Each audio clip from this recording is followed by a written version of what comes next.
Bora, fiel, quinta-feira agitada, as organizadas do Corinthians já estão no CT para cobrar os jogadores e também o técnico Dorival Júnior após mais o vexame, 11 dias de data FIFA e os caras voltaram pior do que já tava, pelo amor de Deus, já são 8 jogos sem vitória e o técnico Dorival Júnior tá muito pressionado, talvez nem chegue domingo como técnico do Corinthians, hein? Comenta aí se você demitiria ele hoje mesmo, deixa o seu like, se inscreve no canal pra você não perder nada do Corinthians, então, sem mais enrolações, bora pro vídeo. Do outro lado, a atualização sobre o Corinthians, o pessoal do Fala Fonte falava ali mais cedo, o departamento de futebol ainda mantém o Dorival Júnior, apesar da pressão política. Por outro lado, o Bruno Andrade já trouxe a informação de que o jogo contra o Internacional já virou um jogo de vida ou morte para o Dorival e sua comissão técnica. A sequência do Corinthians é Internacional em casa, depois viaja para a Argentina para estrear na Libertadores e na sequência recebe o Palmeiras no Brasileirão. Começou, né? Agora é isso. Na verdade, já tinha um burburinho que isso poderia acontecer com o Corinthians, né? Até pela sequência negativa. Só que as escalações, né, do Dorival acabam expondo justamente a falta de jogadores que ele já tem falado há um tempo, né? A falta de pontas, a falta de jogadores de velocidade. Por exemplo, tem me incomodado já o André e o Bidon tendo que jogar aberto. Eles não são jogadores para jogar aberto, ao meu ver. Eles têm que jogar por dentro e tem esses jogadores de velocidade, né, para somar. Ele pediu, por exemplo, a contratação. A gente estava até falando isso ontem no Linha, né? Ele pediu, por exemplo, a contratação do Alisson, não veio. E aí vem o Labiá lá, o amigo do Memphis, e também agora o Lingard, que o Lingard também não vai ser esse ponta não, gente. O Lingard já foi ponta. O Lingard hoje vai ali fazer mais ou menos a mesma coisa que o Memphis tem feito como segundo atacante. Então, assim, a situação do elenco do Corinthians também com o Dorival tá triste. E ontem, só pra passar pro Donk, na coletiva, ele já tava, ó... Eu senti ele muito abatido na entrevista. Ele já tava naquele sentido de, Eu senti. Já fiz o que pude e nada. Fiquei com essa sensação também, gente. E ele é um técnico normalmente que não é esse perfil, né? Na coletiva. E aí isso que chama atenção. Além de estar esse sentimento de ele não normalmente é o padrão do Dorival. E até trazendo pro jogo de ontem, né? O que já estão falando, o Corinthians tentou muito até jogou com o Santos uma vez assim no Paulista, com muita gente por dentro, obrigando a ultrapassagem dos laterais. E aí o Zubeldia foi muito bem nisso. E ele até fala na coletiva, né? Explorar as costas do Mateuzinho. Aí você teve a falha do Gabriel Paulista no primeiro gol, mas muito mérito também do outro lado, que soube explorar essa vulnerabilidade no Corinthians. Quando rodava a bola era lento por dentro, não conseguia criar, ultrapassava o lateral e aí tomava nas costas. Então o Corinthians que de fato, que além dos 8 jogos, né, Bruno, qual foi o último jogo bom do Corinthians? Foi porque até se você ontem. contar a última vitória, Qual é o seu? Cara, pelo tamanho do jogo, porque você teve o Capivariano, mas é um outro contexto, que foi 3-0, acho que é contra o Flamengo. Isso, Supercopa. É isso. Que depois venceu o Bragantino. Eu acho, o jogo contra o Palmeiras não foi depois da Supercopa? O jogo contra o Palmeiras? O Palmeiras venceu o jogo, mas o Corinthians jogou bem. Tá? O Palmeiras venceu, mas o Corinthians fez um bom jogo. E aí a gente tá avaliando o desempenho. Você já falou. Não precisa mais entrar nessa discussão. O Palmeiras venceu o jogo, acabou, riscou e volta. O último jogo bom que o Corinthians fez e ganhou foi contra o Flamengo. Desde então... Bom, foi isso aí. Mas ontem no Maracanã, o ambiente, e aí falando um pouco do Corinthians, era um ambiente que assim, a gente ouvia não só das pessoas do staff, mas pessoas da comissão técnica e até alguns atletas, que o time tinha feito uma boa data FIFA. Que os ajustes tinham sido feitos e tal, conversando com alguns integrantes da comissão técnica, me diziam que o Jesse Lingard teria 35 minutos, e aí acabou tendo um tempo inteiro, e que ele estava querendo muito e tal. Então, assim, o cenário do Corinthians era muito, muito positivo ontem antes do jogo. E aí toma um gol, toma o segundo no final do primeiro tempo, o moral do time foi lá embaixo. Tem a expulsão. Tem a expulsão, da maneira que foi, infantil, né? Não poderia acontecer aquilo, jogador profissional fazer aquilo, coisa de várzea. Inclusive eu ouvi isso de uma pessoa da comissão técnica. Pô, parece coisa de várzea, cara. Não pode, tem que ter o emocional, tem que estar com o emocional controlado. Até porque o Alan é um cara experiente. É um cara experiente, é um cara que já não vem assim, não é moleque, né? Não é que tá começando agora e tá, uau, tô no Corinthians e tal. Já defendeu camisas pesadas como a do Flamengo, a do Atlético Mineiro e tal. Então, assim, uma atitude que não foi muito bem vista internamente no Corinthians, né? O Corinthians tinha uma projeção muito boa para esse jogo. E o Lingard também era uma expectativa. Quem acompanha o trabalho dele nesses 30 dias que ele ficou de preparação, vira um cara 0 estrela, um cara que se doa muito pro time, chega cedo no CT, tá fazendo os complementos, é um cara bastante humilde ao querer falar o português, se esforça apesar da dificuldade. Ontem mesmo eu fui falar com ele, já me apresentei e ele já veio metendo português. Cara, ali. ele parece ser muito gente boa. É um cara muito legal. Ele parece ser mesmo. É um cara muito legal, um cara de sorriso fácil. Não é aquele cara carrancudo, aquele inglês carrancudo, sabe? Fechado. É um cara de sorriso muito fácil e é um cara que tá querendo muito.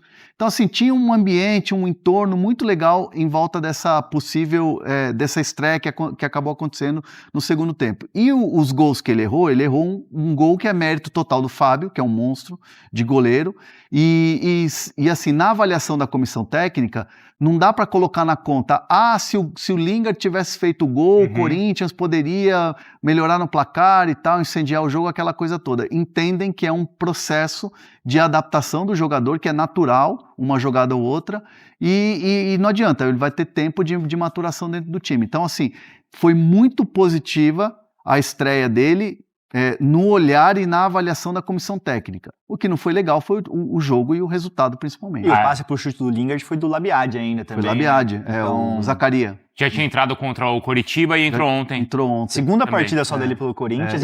E os dois andam juntos para cima e para baixo. É engraçado, assim, no aquecimento, em dupla. Ontem foi bacana que o time chegou no Maracanã, chegou até mais cedo do que o habitual. E o Lingard foi querer conhecer o gramado do Maracanã. Pô, Maracanã, cara. Maracanã, templo e tal. E aí o Zacaria foi logo em seguida. E eu não vi se ele foi lá tirar foto, fez foto, tirou foto. porque eu tava entrevistando o Dorival na hora. O Dorival chegou para aquela entrevista pré-jogo, que é na parte interna do Maracanã. Mas assim, tava com o celular na mão, fonezinho e tal, deve ter tirado uma foto e tal. E é um cara assim muito tranquilo, zero estrela. Eu tive no vestiário ontem tomando um cafezinho lá naquela gravação prévia. Não pede nada diferente, não tem tratamento diferente, é mais um ali no bando de loucos ali, e é um cara muito legal, gostei muito da postura dele, do semblante dele. Bom, agora a questão que tá aqui, e aí já vou passar para vocês, pro Bruno Andrade também, envolve, claro, a permanência do Dorival por conta dessa questão. Eu sentia, não sei, aí o Hernan tava lá, acho que pode falar até melhor, mas na entrevista eu senti o Dorival, assim, muito abatido, muito mais do que nos jogos anteriores, porque agora já são 8 jogos sem vitória, e tem uma sequência aí que, bom, é internacional, em casa, depois já tem estreia na Libertadores e tem o Palmeiras. Essa é a sequência pela frente, né? Vamos lá, o que está pegando hoje dentro do Corinthians, e é uma análise interna, e eu estou falando assim do futebol, né, de quem está no dia a dia do CT. O emocional está pegando, o emocional dos jogadores está pegando. Como eu falei, o trabalho foi desenvolvido. A frase que eu ouvi de uma fonte antes do jogo foi: o Dorival e os principais jogadores, as lideranças do Corinthians, tiveram uma análise muito positiva do que foi a data FIFA. O Corinthians conseguiu nos treinos, e aí eu estou falando de treino, chegar naquele terço final e finalizar. Só que chega no jogo, estava fazendo um jogo, na análise da comissão técnica, até os primeiros 15 minutos, um jogo igual com o Fluminense, toma o gol, o emocional vai para baixo.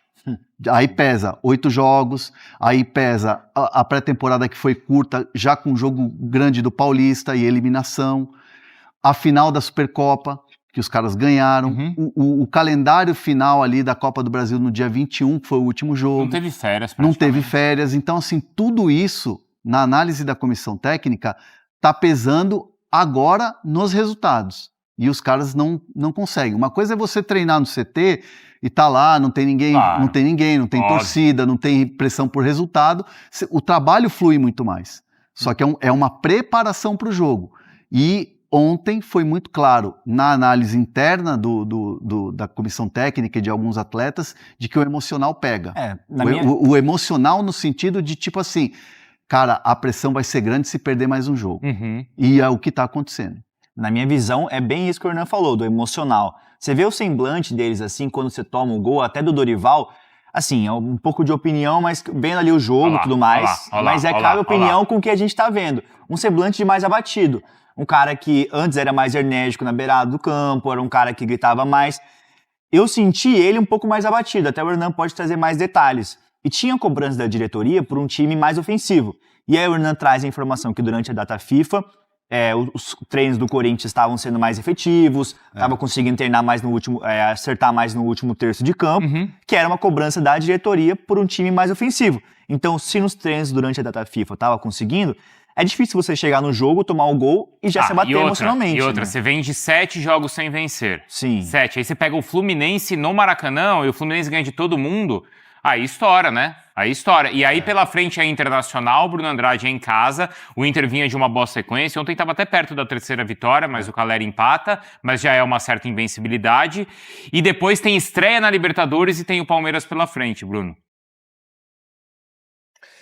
Tem duas formas também de olhar essa questão do Corinthians, essa crise não só de resultados, mas também crise técnica, crise política. Tem um olhar político da situação, ou da política para a situação, e do olhar também do departamento de futebol para a situação.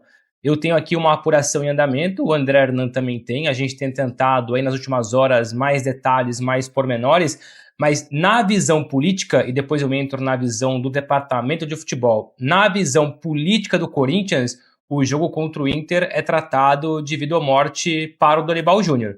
Se não vencer o Internacional, politicamente falando, a pressão é para que exista a demissão. E aqui um ponto importante, tá? A demissão, se acontecer, ela tem uma multa rescisória, evidentemente, e essa multa é o pagamento dos 3 salários seguintes do Dorival Júnior. Ele tem contrato até o fim do ano, né? Dezembro de 2026, mas se o Corinthians optar pela demissão, tem que pagar, até pode existir depois uma negociação, evidentemente, mas tem que pagar 3 salários. Então, a visão política é jogo de vida ou morte contra o Internacional. Depois tem o olhar do departamento de futebol, mas especialmente do Marcelo Paz, que se a gente puxar um pouco a box para trás, puxar um pouco a fita, a gente vai lembrar de um Marcelo Paz que durante muito tempo segurou o Vojvoda no Fortaleza. Entre crises e enfim, entre altos e baixos, o Marcelo Paz sempre foi adepto da manutenção do treinador.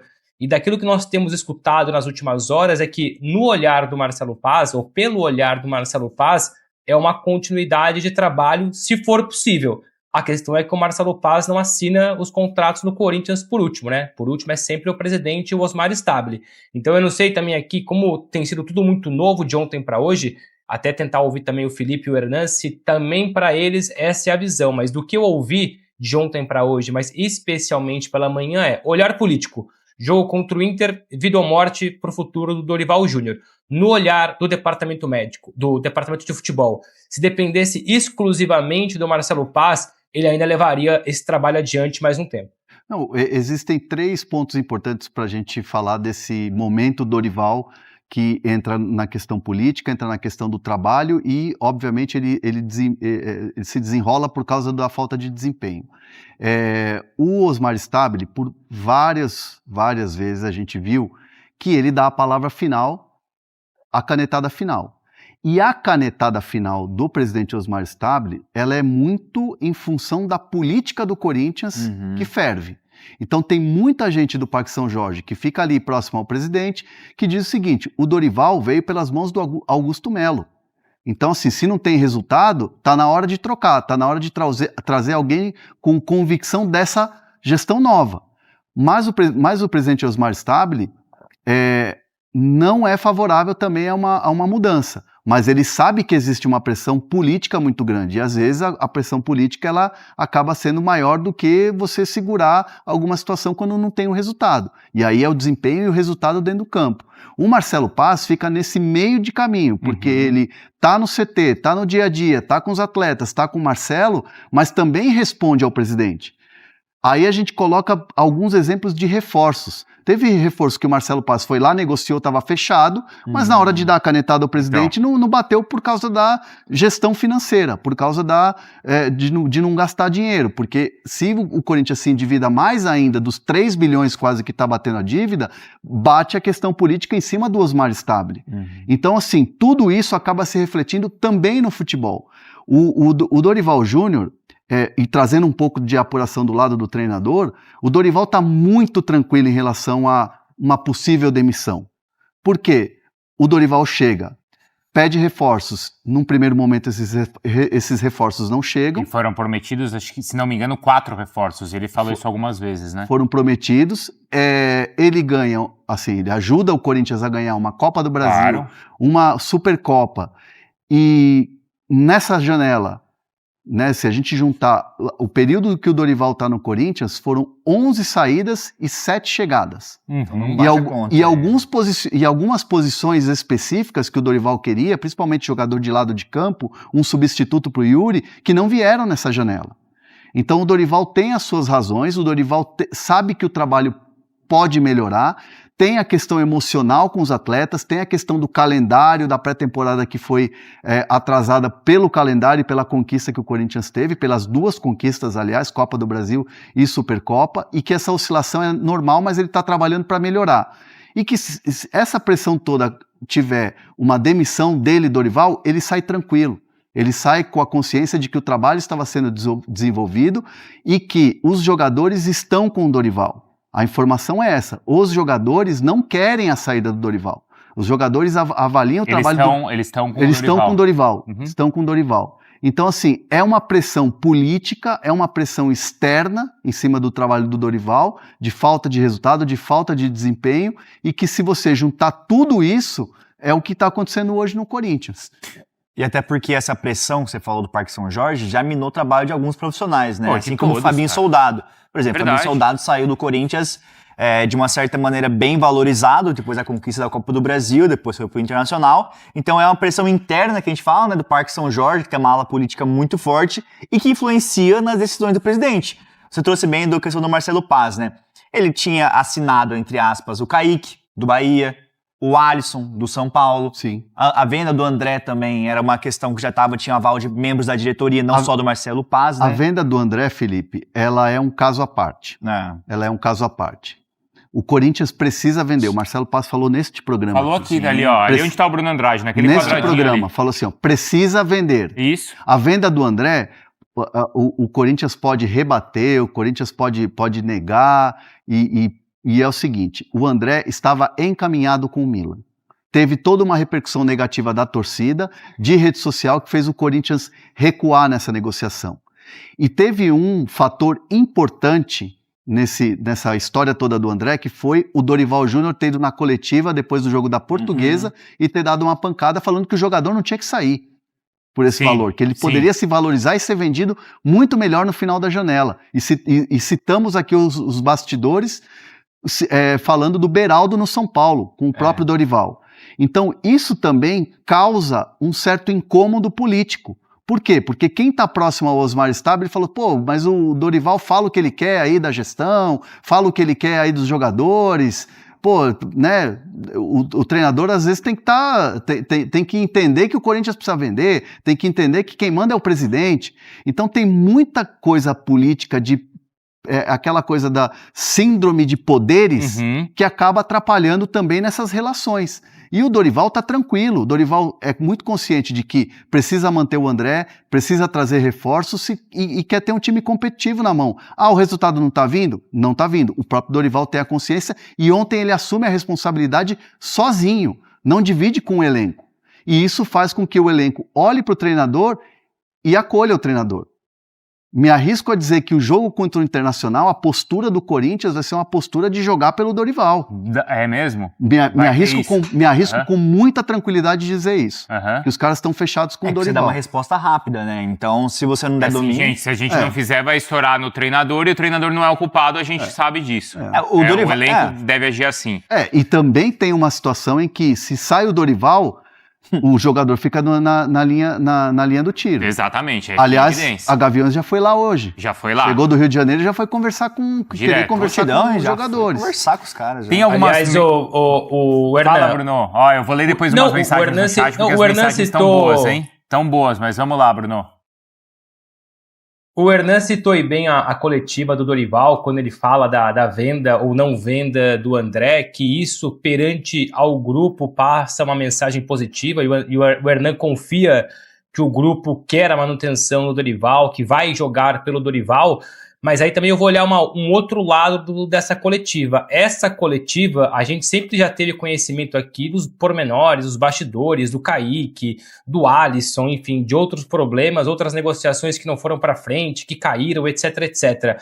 Mas o que dá para falar tranquilamente, também com segurança, que essa coletiva do Dorival, quando ele bate no peito, que o André não pode ser vendido, que não se encontra o André todo dia, também foi visto internamente, ou vista essa entrevista internamente, quase como uma afronta. Muita gente política, e aí é que tá, né? Não que seja um caso exclusivo do Corinthians, né? Porque no Brasil geralmente é muito isso, né? Nos clubes de futebol há a parte do departamento de futebol e a parte da política da situação. Mas internamente, especialmente o lado político, a ala política, se mostrou muito revoltada com essa entrevista, com essa coletiva do Dorival Júnior. E dali em diante já criou-se um estresse, já se criou mais um problema para o Dorival ter que lidar. Não bastasse a não entrada de reforços, os problemas que o Dorival tem que enfrentar diariamente, ele encontra assim uma resistência que já era antiga e que passou a ser maior por conta dessa entrevista em relação à não venda do André para o Milan. Que já faz um tempinho, né? Deixa eu ler algumas mensagens aqui, Hernan. Tá. Meia Xícara diz o seguinte, para mim é difícil o Dorival reverter essa situação. O Hilário diz, demitir o Dorival não é a solução. Os jogadores não podem ficar escolhendo jogos e tem que jogar sempre com garra. Tem gente falando da entrada do Charles ontem. Mas o Bruno, essa coisa de jogador escolher e jogar todas com garra, não dá pra dizer que ontem o Corinthians, nos primeiros 15 minutos, estava equilibrando o jogo. É que toma o gol, e aí eu tô trazendo uma informação pra vocês. Sim. Bate no emocional. Muita gente fala assim, o futebol ele é uma profissão diferente, né? Porque os caras ganham um valor que o trabalhador normal não ganha. Isso. Pô, os caras ganham milhões e não estão confiantes. É a confiança, é natural do ser humano. Vamos olhar para o lado humano da coisa, os caras não estão confiantes. Toma um gol, desespera. Quantos times a gente já não viu fazendo cobertura e sem aqui esse papo de passa-pano, não é o caso. Não. Mas os caras não estão confiantes, essa é a real. Os caras estão cansados, esgotados. Exato. Então assim, o Corinthians não é que não está entrando com garra e está escolhendo o jogo. É que, de fato, há uma situação emocional no semblante dos jogadores do Corinthians que pega muito forte quando começa a perder um jogo. E isso começou, esse movimento de pressionar Dorival, começou lá no jogo do Coritiba, que ficou mais forte nessa coisa de possível saída, que perdeu em casa. E ali bateu muito forte também a questão emocional. Então, assim, entendo que com a arena lotada, o Corinthians vai ter que ter uma postura diferente contra o Inter. Então é isso, Fiel, aqui informação do meu timão, Gaviões da Fiel vai ao CT do Corinthians para cobrar elenco e comissão técnica após derrota. A Gaviões, né, chegou do Rio de Janeiro já direto pro CT. Eu nem sei se deu tempo dos jogadores chegarem lá também, cara. Eu acho que sim, porque segundo o pessoal aí já tiveram essa reunião com os caras, então cara, não adianta. Que eu penso assim, mano, parece que não adianta nada cobrar esses caras. Hoje em dia é muita nutelagem, tá ligado? Não tô falando da Gaviões, aí ir lá e cobrar, beleza. Mas os caras, os jogadores em si, parece que não estão nem aí, mano, tá ligado? Os caras são multimilionários, os caras estão só preocupados em qual próxima mansão que eles vão comprar, qual super carro que eles vão comprar, tá ligado? Antigamente o bicho pegava, mano. O bicho pegava. Quem não lembra na época do Guerreiro? 2012, 2013, aliás. Foi 13 pra 14, se eu não me engano. Aquele quebra-pau que os jogadores se esconderam na casa de piscina lá do CT, o Guerreiro sendo pegado pelo pescoço. Se vocês procurarem também aí, tem um vídeo dos jogadores entrando no ônibus, saindo do aeroporto, entrando no ônibus, os caras cobrando pra caramba, inclusive o Ale que tá aqui, mano, o Ale ali cobrando jogadores, xingando tudo quanto é nome na cara dos jogadores ali, tacando ovo. Então, hoje em dia, você cobra o jogador fica triste, não rende nada, pior ainda. Antigamente os caras cobravam lá no CT, no próximo jogo, no jogo seguinte, mano, os caras corriam mais que tudo, cara. Era outro time, funcionava. Hoje parece que o efeito parece que é pior ainda, mano. Na boa, cara, eu tô cansado já do Corinthians, tô cansado, você é louco. Comenta aí, deixa o seu like, se inscreve no canal e até o próximo, valeu, nós.